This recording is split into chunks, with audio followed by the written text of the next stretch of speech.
بسم اللہ الرحمن الرحیم. میں ہوں ایس انصاری. یہ ویڈیو سنیے آپ. یہ ایکس مسلم جو کرسچن ہیں، بشارت مغل صاحب، بشارت مغل وایا محمد، ایک صاحب ہیں مسلم محمد. ان کا کہنا ہے کہ ذکر سے مراد قرآن کے ساتھ ساتھ سابقہ کتب بھی ہیں، اور نمبر 2 یہ کہ بائبل محرف نہیں ہے، اس میں تحریف نہیں ہوئی. یا آپ ویڈیو سنیے. انا نحن نزلنا الذکر وانا له لحافظون. جی تو یہ آپ نے ترجمہ کیا کیا ہے اس کا؟ بھائی بے شک ہم نے اس ذکر کو نازل فرمایا اور ہم اس کے محافظ ہیں. تو یہ تو میرا ایک قرآن کے لیے وہ تھا، میرا ابھی اس پہ بیٹر سوال نہیں ہے آپ سے، میرا تو آپ کی بائبل پہ سوال ہے. دیکھو آپ نے قرآن کی تائید میں ایک آیت پیش کی ہے، انا نحن نزلنا الذکر وانا له لحافظون، کہ آپ نے ترجمہ کرتے ہوئے کہا کہ ہم نے یہ قرآن نازل کیا اور ہم اس کے محافظ ہیں. تو یہ اس کا ترجمہ یہ ہے کہ ہم نے ذکر نازل کیا اور ذکر کے ہم محافظ ہیں. ٹھیک ہے. تو یہاں پہ قرآن نہیں لکھا ہوا عربی میں، یہاں ذکر لکھا ہوا ہے. اور پورا قرآن آپ کو چیلنج ہے، آپ کے سامنے ہے، آپ پورا قرآن اٹھا لو کہ ذکر کس کس کو کہا گیا ہے. قرآن کو کہا گیا ہے یا نہیں کہا گیا؟ ذکر ہر وہ چیز ہے جو اللہ کی طرف سے آتی ہے بدر. مانو نا کہ پھر ذکر کا اگر حفاظت ہے تو قرآن بھی ذکر ہے، انجیل بھی ذکر ہے. نہیں تو وہ تو ذکر ہے ہی نا، وہ ہم کہاں کہہ رہے ہیں، وہ اس وقت تک تھا، لیکن جب آپ نے بدل دیا اس کو. دیکھیں بھائی بات سنو نا، وہی تو کہہ رہا ہوں. اگر قرآن کہہ رہا ہے کہ ذکر کا میں محافظ ہوں، ذکر کو میں نے نازل کیا ہے، اور جو ہے تورات اور زبور اور انجیل اور صحائف جو ہیں یہ ذکر ہے، تو پھر اگر کسی مائی کے لال نے بدل لیا ہے اس کو، تو بس اللہ کی حفاظت کا اللہ ہی حافظ ہے. میرا بھائی میری بات سنو. اب میں اللہ کو کیا کہوں؟ دیکھو 1 لاکھ کم و بیش 1,24,000 پیغمبر آئے ہیں کم و بیش، ٹھیک ہے. 1 لاکھ قرآن کے مطابق ہر نبی پر کچھ نہ کچھ نازل ہوا ہے. یعنی ہر نبی کو چاہے 1 صفحے کی کتاب ملی ہے، چاہے 2 آیتوں کی ملی ہے، چاہے 10 صفحوں کی ملی ہے، 10 پاروں کی ملی ہے. ٹھیک ہے جی. تو 1,23,999 کتابیں تو لوگوں نے بدل دی. واہ جی واہ، اللہ پتہ نہیں کیا کرتا رہا. ویسے بالکل سوچنے کی بات ہے، کل کائنات کا خالق اور مالک، اس کو اپنی کتاب کی پرواہ نہیں ہے، چھوڑ دی کتاب. آپ یہ پہلے کہتے ہیں فلانی کتاب کرپٹ ہوگی، فلانا دین جو ہے وہ باطل ہے، فلانا مذہب جو جھوٹا ہے. جب آپ ایک پل آپ بولو قرآن اور حدیث کیا کہتے ہیں، تو میں آپ کی مدد کرتا ہوں اس میں کہ قرآن اور حدیث بھائی یہ کہتے ہیں. ہم آپ نے پتہ نہیں پورا سنا یا نہیں سنا، ہم بات کر چکے ہیں کہ مولوی جو بھی کہتا ہو کہ بائبل بدل دی ہے، قرآن کیا کہتا ہے؟ قرآن نے کہا کہ بھائی اس پر ایمان لاؤ. میں آپ کو سن رہا تھا، آپ حدیث پیش کر رہے تھے جس میں رسول اللہ صلی اللہ علیہ وسلم جو ہے. پہلے تو میں نے قرآن پیش کیا نا، پہلے تو میں نے قرآن پیش کیا کہ یہ اللہ کا حکم ہے، اس پر ایمان لاؤ اور اس کو نافذ کرو. اور حضرت محمد ایمان لائے اور اس کو نافذ کیا. بھائی اگر بدل گیا ہے تو اس کو نافذ کیسے کر سکتے ہیں؟ ابھی آپ یہ بتاؤ میرے کو، ابھی جو آپ کی بائبل کرپٹ ہو چکی اس کے بارے میں بات کرو. قرآن کی بات نہیں ہو رہی ہے ابھی بائبل کی بات ہو رہی ہے. میں وہی تو کہہ رہا ہوں، جو کرپٹ تھی حضرت محمد نے وہ نافذ کی. اس کا مطلب ہے حضرت محمد کرپٹ لوگوں کا ساتھ دے رہے ہیں. صحیح کہہ رہے ہیں، وہ تو صحیح پوائنٹ. آپ بات نہیں سمجھے کہ جو ذکر جو آپ سے ذکر سے مراد آپ ساری چیزوں کو آسمانی کتابوں کو لے رہے ہیں میرے بھائی. بھائی قرآن کہہ رہا ہے نا. ہاں تو وہی میں بول رہا ہوں، قرآن کے خلاف بات نہیں کر رہا ہوں. ذکر قرآن کہہ رہا ہوں، میں آپ کو پیش کر دیتا ہوں. ذکر، ہاں ذکر کے سے مراد چاروں آسمانی کتابیں ہیں، لیکن اس کے بعد جو آتی ہے پڑھنا. ہاں الحمدللہ آتی ہے عربی. یہ دیکھو انجینئر بھائی، آپ سورہ نمبر 21 سورہ انبیاء اور اس کا آیت نمبر 48 ذرا لگاؤ اسکرین. 48 مجھے سر وَلَقَدْ آتَيْنَا مُوسَىٰ وَهَارُونَ الْفُرْقَانَ وَالضِّيَاءَ وَذِكْرًا لِّلْمُتَّقِينَ. بے شک ہم نے موسیٰ اور ہارون کو اور متقین کے لیے فرقان، ضیاء اور ذکر عطا کیا. بھائی ذکر کہتے ہیں اللہ کے ہر اس ذکر کو جو انسانوں کی زبان پر جاری رہتا ہے. ایک ذکر وہ ہوتا ہے، اور ایک جو قرآن کے صحیفے جو نازل ہوئے ہیں، قرآن جو نازل ہوا ہے اس کو بھی ذکر کہتے ہیں. ذکر سے مراد آل اوور اللہ کی کتابیں ہیں، ٹھیک ہے، وہ ہم نے مانا ٹھیک. لیکن اس کے بعد کی بات ہو رہی سورہ نمبر 16 اس کی آیت نمبر 43 میں لکھا ہے وَمَا أَرْسَلْنَا مِن قَبْلِكَ إِلَّا رِجَالًا نُوحِي إِلَيْهِمْ فَاسْأَلُوا أَهْلَ الذِّكْرِ إِن كُنتُمْ لَا تَعْلَمُونَ. اے محمد ہم نے تم سے پہلے جب بھی کبھی کسی کو بھیجا، رسول بھیجا، وہ آدمی تھے یعنی مرد تھے جن کی طرف ہم نے اپنا کلام بھیجا، وہی کیا. اگر آپ کو نہیں علم تو اہل ذکر سے پوچھ لو. اہل ذکر کون ہے؟ ہم ہیں اہل ذکر.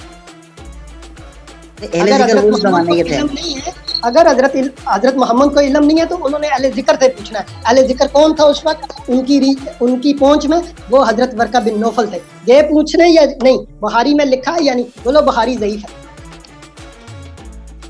نہیں بخاری ضعیف نہیں ہے, بخاری میں لکھا ہوا ہے ضعیف نہیں ہے بخاری. میں قرآن پڑھ رہا ہوں آپ کے سامنے. قرآن کہتا ہے سورہ نمبر 16 اور اس کی ورس نمبر 33 میں کہ اے محمد آپ کیا کرو, اہل ذکر سے پوچھ لو اگر آپ لوگوں کو نہیں علم. ان کنتم لا تعلمون, اگر آپ کے علم میں یہ بات نہیں ہے تو اہل ذکر سے جا کے پوچھو. انا نحن نزلنا الذکر و انا لہ لحافظون. اس آیت کے ذیل میں یہ فرماتے ہیں کہ یہ قرآن نہیں بلکہ ذکر کہا گیا ہے, ذکر. اور ذکر میں جو ہے وہ سابقہ کتب بھی شامل ہے, تورات انجیل. لہذا اگر اس سے حفاظت مراد لی جائے گی تو پھر وہ سابقہ کتب کی بھی لی جائے گی, یہ ان کا کہنا ہے. اچھا دیکھیں جناب علی, یہ 15/9 آیت نمبر ہے. ذکرن, اب آپ سمجھ لیجئے کہ ذکرن اس میں ذات ہے, جسے متعدد معنی ہے. معنی میں جو آتا ہے یہ کانٹیکسٹ میں آ کر کلیئر ہوتا ہے کہ یہاں کیا معنی ہوگا, اس عبارت میں کیا معنی ہوں گے, کانٹیکسٹ بتاتا ہے. اور تمام الفاظ کا یہی کچھ ہوتا ہے کہ وہ کانٹیکسٹ میں آ کر کلیئر ہوتے ہیں. مثلا ذکر کے معنی یاد بھی ہے, یاد, نصیحت, اسٹیٹمنٹ, نریشن, تذکرہ وغیرہ وغیرہ. 15/9 میں اوپر سورہ کے شروع چلے جائیے, اوپر چلے جائیے تو 9 ہے نا, اوپر چلے جائیں 1 نمبر پہ, سورہ شروع میں چلے جائیے. لکھا ہے کہ تلک آیات الکتاب و قرآن مبین, 15/1. یہ الکتاب یعنی قرآن مبین کی آیات ہیں. پھر باقی کی 7 آیات میں اسی پر بحث چل رہی, مباحثہ چل رہا ہے. کفار کہتے ہیں کہ جس پر یہ کتاب نازل ہوئی ہے یہ تو دیوانہ ہے. آیت نمبر 6, اگر تو سچا ہے تو ہمارے پاس ان فرشتوں کو کیوں نہیں لے کر آتا. آیت نمبر 7, کہہ دو کہ ہم فرشتوں کو نازل نہیں کرتے مگر حق کے ساتھ, اور اگر ایسا کر دیا تو پھر ان کو مہلت نہیں دی جائے گی, جو مہلت دی جا رہی ہے وہ ختم ہو جائے گی. پھر کہا ہم نے اب آیت 9 آ گئی, ہم نے اس اسٹیٹمنٹ کو نازل کیا ہے جسے الکتاب قرآن کہا گیا ہے, اور ہم ہی اس کے محافظ ہیں.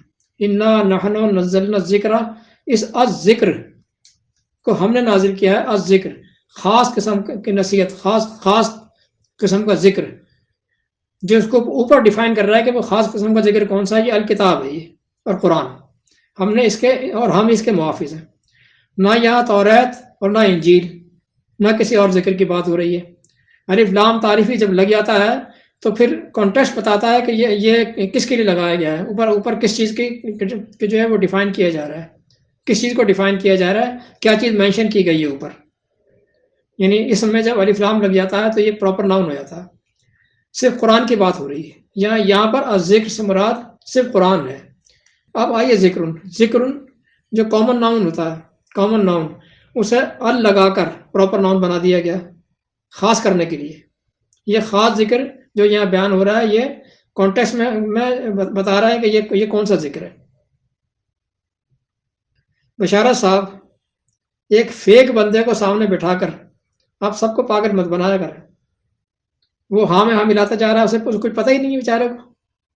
سارے مذہبی بازیگر یہی کام کرتے ہیں, آپ سمجھیے. آپ کے صرف آپ نہیں کر رہے ہیں, سارے مذہبی بازیگر یہی کام کرتے ہیں. اس آیت کو لے کر ایک مرتبہ مفتی طارق مسعود صاحب نے بھی استدلال کیا تھا کہ اس سے مراد صرف قرآن نہیں ہے.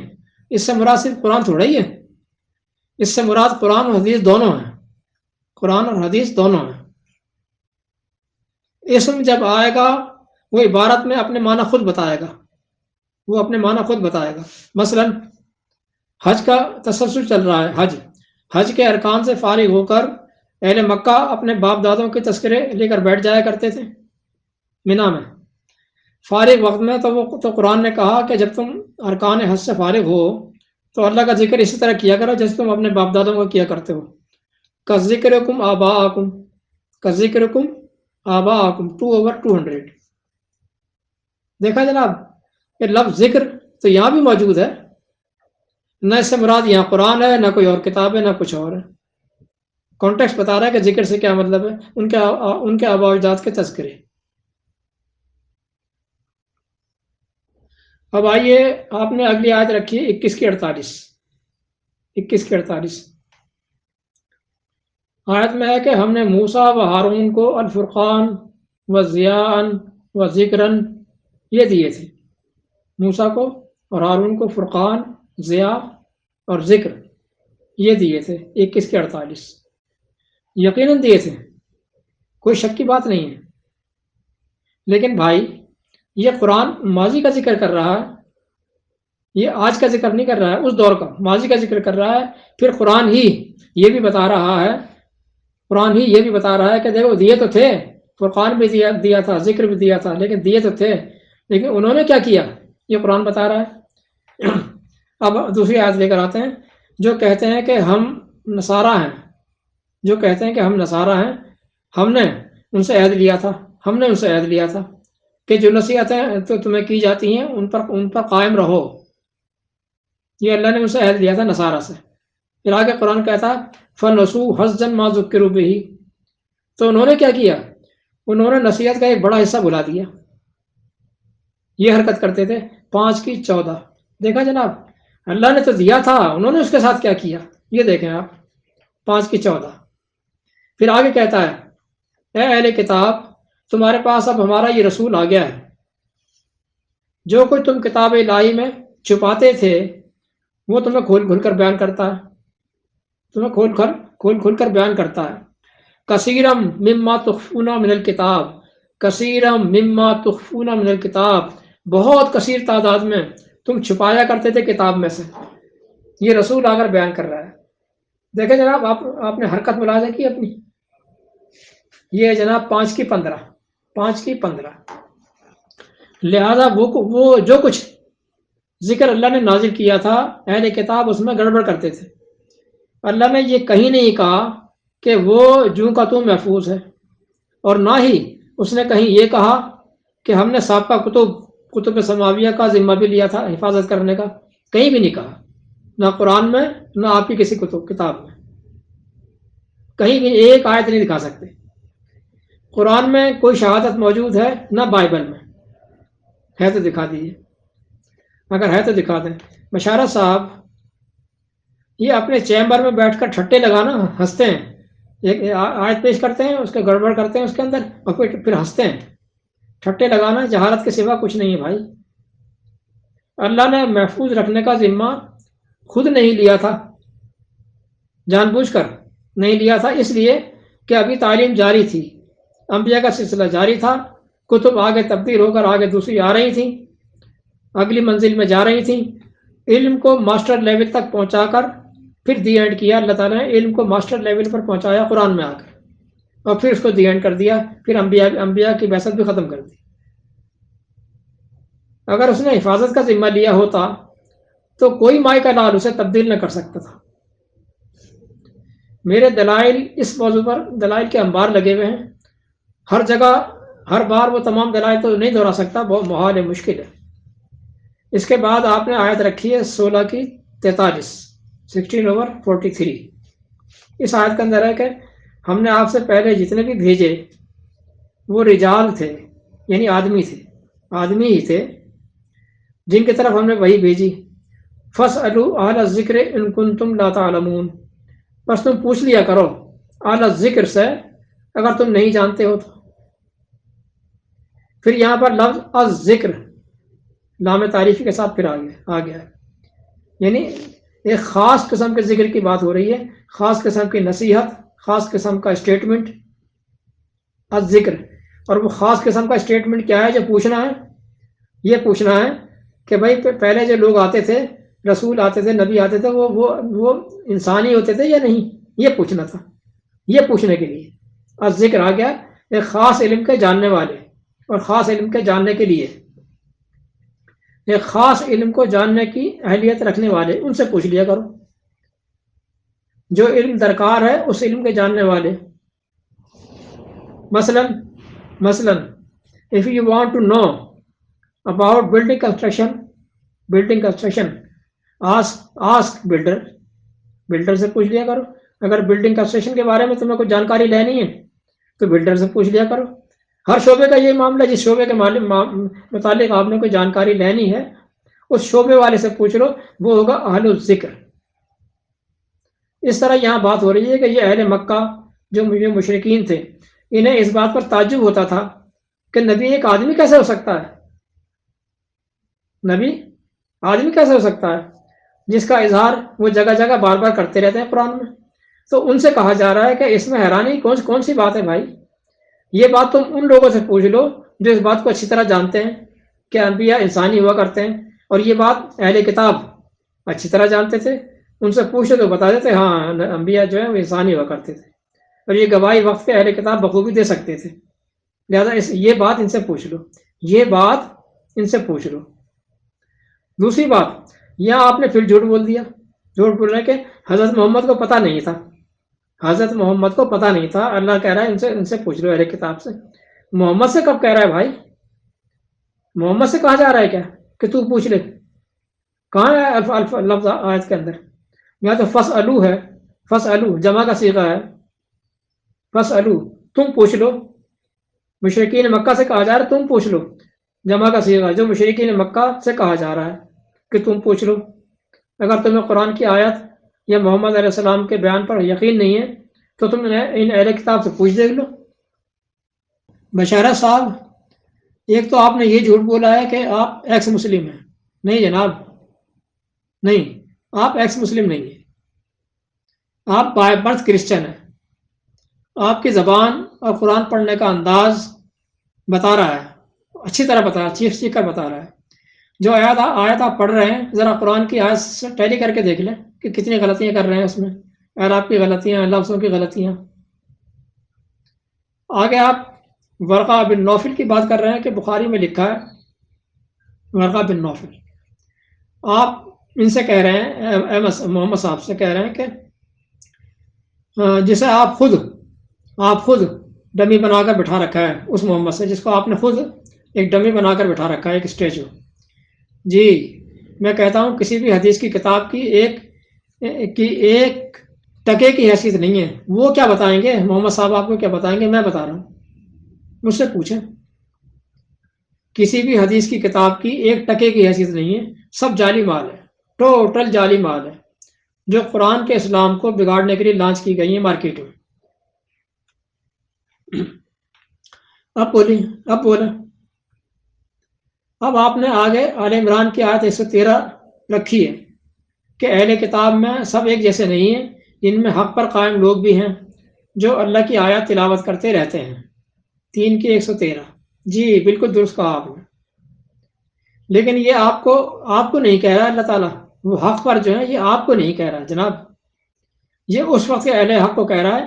اس وقت تحریف زدہ انجیل بھی موجود تھی اور اصل بھی ان لوگوں کے سینوں میں محفوظ تھی، اور ان کے دستی جو ہاتھ کے لکھے ہوئے مخطوطے سے ان میں موجود تھی، جو وقت کے مورخین سے بیزار تھے، تحریف کرنے والوں سے بیزار تھے، جنہوں نے انجیل میں تحریف کر ڈالی تھی، ان سے بیزار تھے۔ دیکھیں کہ یہ دوسرے قسم کے اہل کتاب کو تنبیہ کر رہا ہے، دوسرے قسم کے اہل کتاب کو تنبیہ کر رہا ہے، کہتا ہے اے اہل کتاب تم کیوں سچ اور جھوٹ کو خلط ملط کر کے پیش کرتے ہو اور حق کو چھپا جاتے ہو، جبکہ حقیقت تم جانتے بھی ہو۔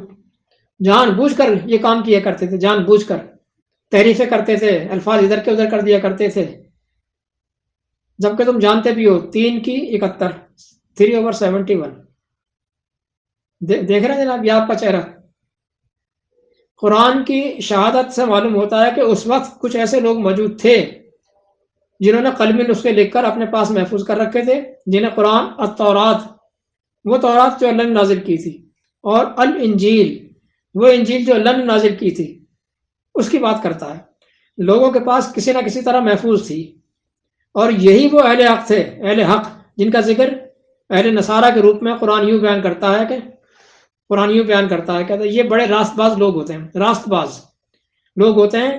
جب یہ وہ کلام سنتے ہیں جو اس رسول پر نازل ہوا تو ان کی آنکھیں آنسوؤں سے بہہ نکلتی ہیں، آنکھیں نم ہو جاتی ہیں، کیونکہ یہ حق کو پہچاننے کی صلاحیت رکھتے ہیں۔ اور دیکھیں ان اہل حق کی کیا خوبی بیان کی ہے قرآن نے، کہتا ہے وہ اہل حق پھر یہ کہہ اٹھتے ہیں، چیخ اٹھتے ہیں، کہہ اٹھتے ہیں ربنا آمنا واکتبنا مع الشاہدین 5/83۔ وہ کہہ اٹھتے ہیں، پکار اٹھتے ہیں کہ اے ہمارے رب، ہم ایمان لے آئے، تو ہمیں شہادت دینے والوں میں لکھ لے، تو ہمیں شہادت دینے والوں میں لکھ لے، ہم شہادت دیتے ہیں۔ یہ ہوتے ہیں اہل حق، اہل کتاب، جن کی قرآن جو ہے وہ تعریف کر رہا ہے۔ وہ اس پر ایمان لے آتے ہیں جو یسوع کے بعد والے نبی اور رسول پر نازل ہوا تھا۔ آپ تو نہیں لا رہے ہو نا، آپ کہاں سے ہو گئے؟ آپ کہاں بات کو توڑ پر اڑ کر پیش کرتے ہیں؟ اب جو بائبل ہے آپ کے ہاتھوں میں، یہ وہ اللہ کا کلام نہیں ہے جو اللہ نے نازل کیا تھا۔ محمد علیہ السلام کے دور سے بہت پہلے اس میں تحریف کر دی گئی تھی، سوائے چند لوگوں کے پاس جو قلمی نسخے محفوظ تھے۔ 325 کا واقعہ میں نقل کرتا ہوں۔ 325 میں مختلف اناجیل پائی جاتی تھی، مختلف اناجیل، بھانت بھانت کے اناجیل پائی جاتی تھیں، پھر چھانٹی کر کے، ان میں سے چھانٹی کر کے تعداد جو کم کر کے مختلف جو بتائی جاتی ہیں، یعنی بہت ساری تھیں، مختلف بتائی جاتی ہیں، لیکن اسپینگلر کے مطابق کم از کم 34 تو تھیں۔ اسپینگلر کے مطابق کم از کم 34 تو تھیں۔ تو ان میں سے یہ 4 اناجیل باقی رکھی گئی ہیں جناب۔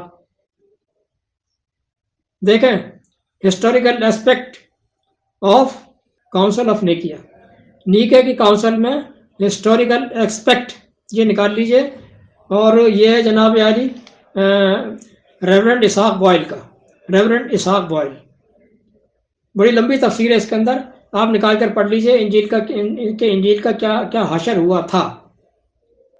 اچھا جی، اور آگے چلتے ہیں۔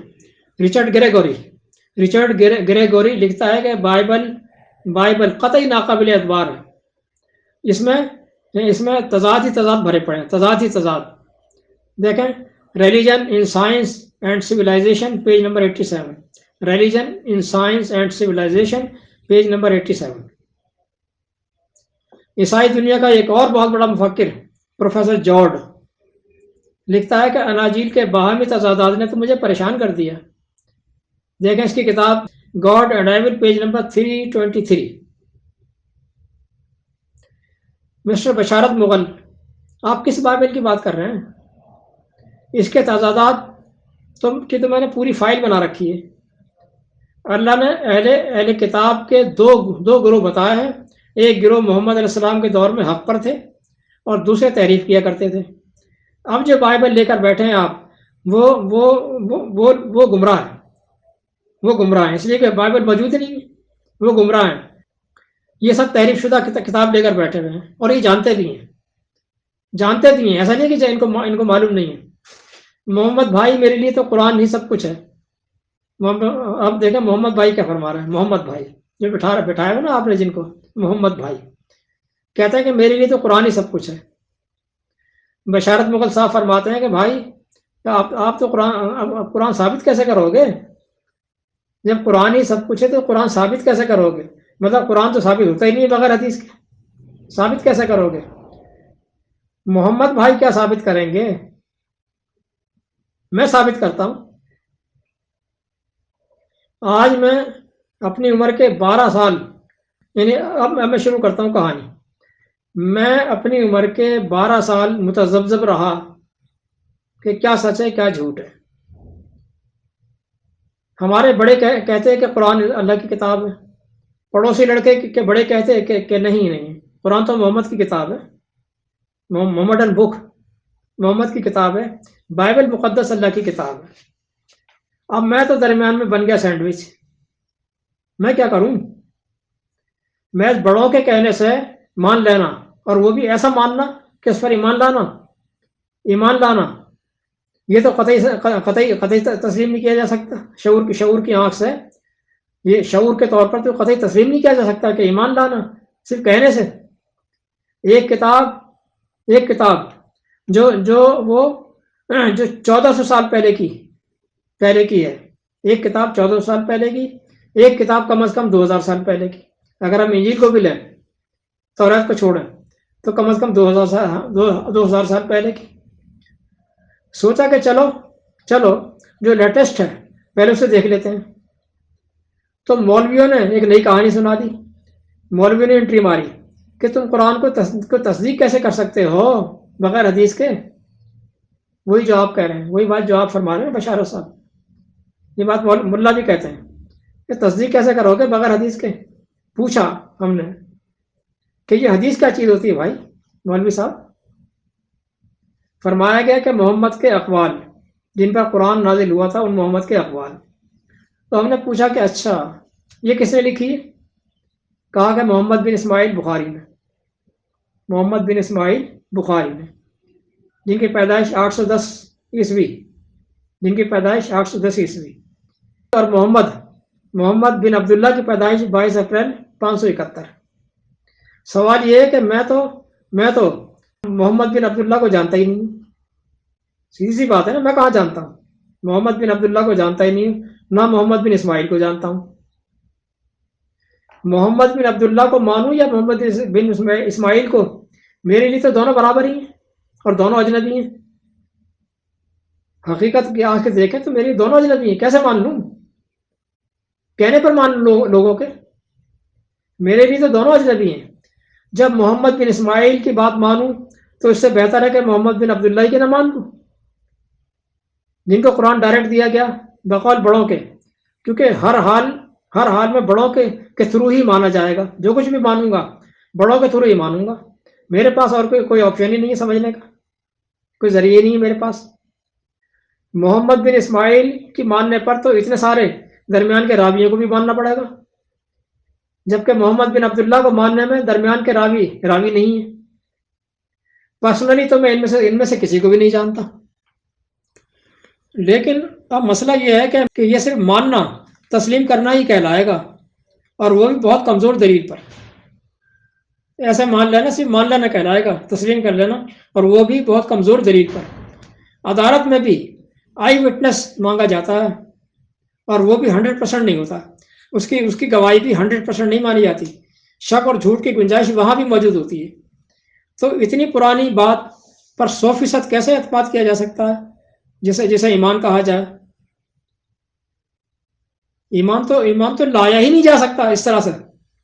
پھر ایمان کیسے آئے گا محترم؟ ایمان کیسے آئے گا؟ حقیقت میں آج اللہ کی کتاب پر ایمان کسی کا بھی نہیں ہے. بس سب رکھ رکھاؤ ہے، باتیں ہیں خالی. محترم، ایمان کیسے آتا ہے سنیے. یہ کسی کے کہنے سے نہیں آتا. کسی نے کہا اور میں نے مان لیا اور میں کہہ دیا ایمان لے آیا ہوں. یہ کون سا ایمان ہے؟ کسی کے کہنے سے نہیں آتا. یہ آتا ہے نشانیوں میں تدبر کرنے سے، نشانیوں میں غور کرنے سے، آیات میں غور کرنے سے. آیات، ایویڈنسز، سائنس، انہی کو عربی میں آیات کہتے ہیں.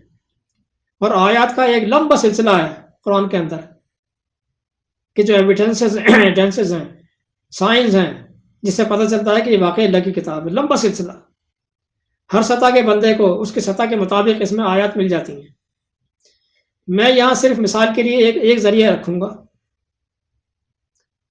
چنانچہ قرآن کہتا ہے افلا یتدبرون القرآن ولو کان من عند غیر اللہ لوجدوا فیہ اختلافا کثیرا 4/82.